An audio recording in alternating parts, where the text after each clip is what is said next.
আশির দশকে বাংলাদেশে রেডিমেড গার্মেন্টস ইন্ডাস্ট্রির যাত্রা ছিল আমাদের অর্থনীতির জন্য একটা ইমেন্সলি এম্পাওয়ারিং ফেনোমেনন।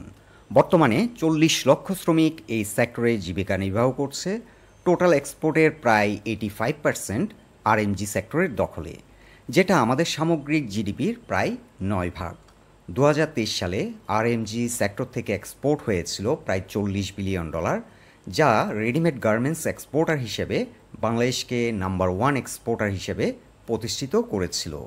এখন বাংলাদেশে গার্মেন্টস সেক্টরে এই অভূতপূর্ণ সফলতা আমাদের অর্থনীতির জন্য একটা বড় ঝুঁকিও বটে। Extreme dependency on a single category of export can endanger the whole spectrum of our economy. RMG সেক্টরে সবচেয়ে বড় যে ঝুঁকি সেটি হলো ট্যারিফ ফ্রি অ্যাক্সেস কিংবা duty free access to develop nations. সাধারণত এই বেনিফিট পায় লিস্ট ডেভেলপ কান্ট্রিগুলো। Bangladesh already lower middle income country হিসেবে নিজেকে প্রতিষ্ঠিত করেছে, যার কারণে উন্নত বিশ্ব থেকে ডিউটি ফ্রি অ্যাক্সেসের এই প্রিভিলেজ বাংলাদেশ আর বেশি দিন নাও পেতে পারে। বর্তমান গ্লোবাল ল্যান্ডস্কেপে একটি সাস্টেনেবল ইকোনমির জন্য বাংলাদেশকে একদিকে যেমন কিছু প্রমিজিং সেক্টরে ডাইভার্সিফিকেশন আনতে হবে, অন্যদিকে স্কিল লেবার ফোর্সের উপর গুরুত্ব দিতে হবে, কম্পিটিটিভনেস ইমপ্রুভ করতে হবে। যদিও বর্তমানে কিছু কিছু এরিয়াতে ডাইভার্সিফিকেশন হচ্ছে, লাইট ইঞ্জিনিয়ারিং, প্লাস্টিক, লেদার কিংবা ফুটওয়্যারের মতো ইন্ডাস্ট্রিতে, কিন্তু ইন্টারন্যাশনাল মার্কেটে কম্পিট করতে হলে কোম্পানিগুলোকে গ্লোবাল স্ট্যান্ডার্ড এবং কোয়ালিটি মিট করতে হয়। এদিক থেকে বাংলাদেশ এখনও অনেক পিছিয়ে আছে। ফার্মাসিউটিক্যাল সেক্টরে যদিও ডোমেস্টিক ডিমান্ড মেটাতে বর্তমানে অনেকাংশে সক্ষম হয়েছে, কিন্তু 2021 সালে এই সেক্টর থেকে এক্সপোর্ট ছিল মাত্র $170 মিলিয়ন। এই ইন্ডাস্ট্রিগুলোর গুণগত মান কিভাবে ইমপ্রুভ করা যায়, ক্যাপাসিটি কিভাবে বৃদ্ধি করা যায়, এই সেক্টরগুলিতে কি কি ধরনের পদক্ষেপ নিলে এক্সপোর্ট বৃদ্ধি পেতে পারে, এই বিষয়ে আরও অনেক গবেষণা করা উচিত। আরেকটি মেজর কনসার্নিং ইস্যু হলো ফরেন ডিরেক্ট ইনভেস্টমেন্ট, যেখানে এই রিজিয়নে ভিয়েতনাম, ইন্দোনেশিয়া এবং ইন্ডিয়ার মতো দেশগুলো ফরেন ডিরেক্ট ইনভেস্টমেন্টের ক্ষেত্রে অনেকটা এগিয়ে গেছে। বাংলাদেশের অবস্থা কিন্তু খুবই নাজুক। গত এক দশকে বাংলাদেশে on an average foreign direct investment ছিল below $2 billion. The rate of FDI inflow in Bangladesh is less than 1% of GDP.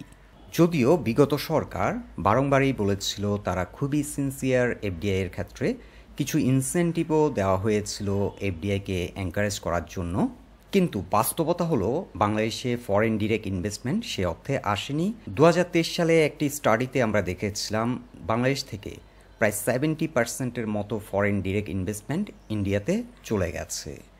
FDI বাংলাদেশে ডিসরাপ্টেড হওয়ার অন্যতম কিছু কারণ হলো time consuming bureaucracy, inadequate infrastructure, unreliable energy supply, low labour productivity, high cost of doing business and corruption.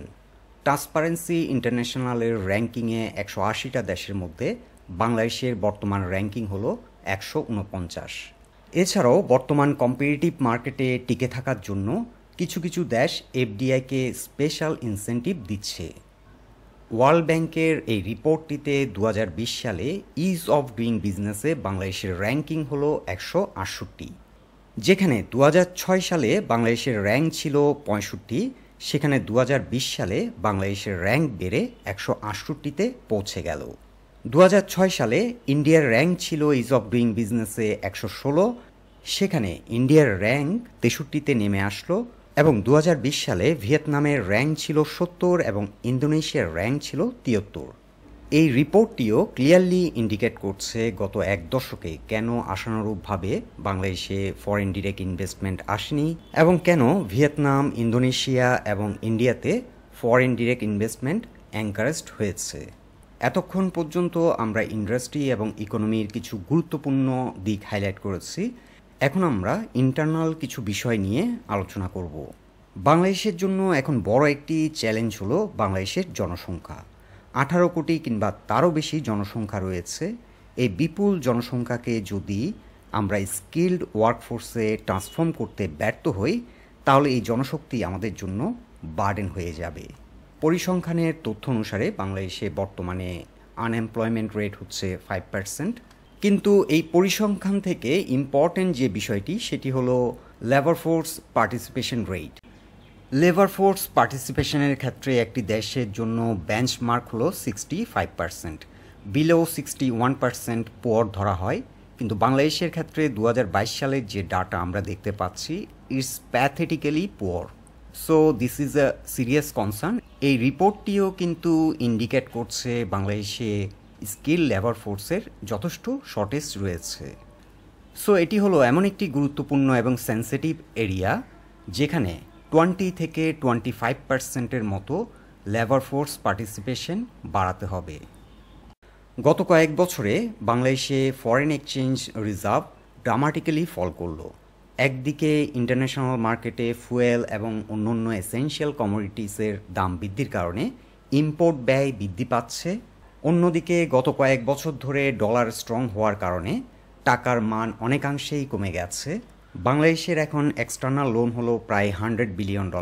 Daily স্টারের এই রিপোর্টটিতে 2024 অর্থ বছরে বাংলাদেশকে ডেট রিপেমেন্ট করতে হবে প্রিন্সিপাল অ্যামাউন্ট ইন্টারেস্ট সহ টোটাল $3.36 বিলিয়ন। 2025 অর্থ বছরে যেটি বেড়ে দাঁড়াবে $5 বিলিয়ন, 53%-এর মতো রাইজ করবে। এক কথায় সব কিছু মিলিয়ে আমাদের ফরেন এক্সচেঞ্জ রিজার্ভের উপর এখন একটি বড় ধরনের চাপ সৃষ্টি হলো। So it's a big red siren flashing light for our economy at this moment. ফার্দারমোর বাংলাদেশে গত কয়েক বছর ধরে ফায়ার্স ইনফ্লেশনারি সিচুয়েশন প্রিভেল করছে, যার কারণে জনজীবন প্রায় কোণঠাসা। বিশেষ করে মধ্যবিত্ত এবং নিম্ন মধ্যবিত্ত আয়ের ফ্যামিলিগুলোতে সেভিংস থাকছে না।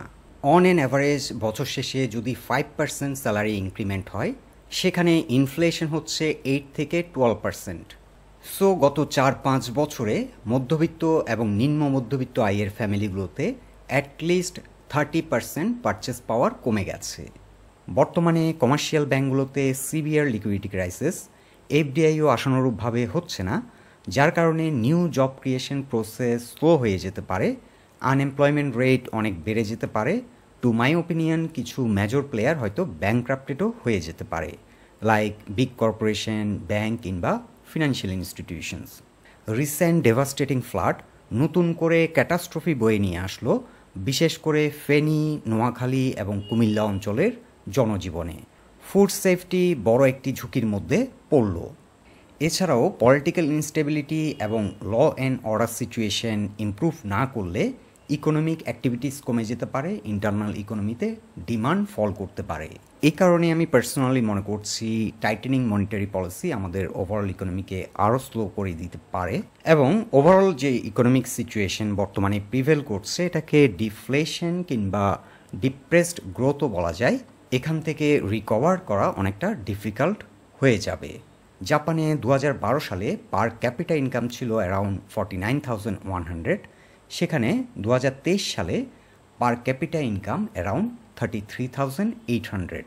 সো গত এক দশকে জাপান যে একটা ডিপ্রেসড ইকোনমিক গ্রোথের দিকে যাচ্ছে সেখান থেকে এখনও রিকভার করতে পারেনি।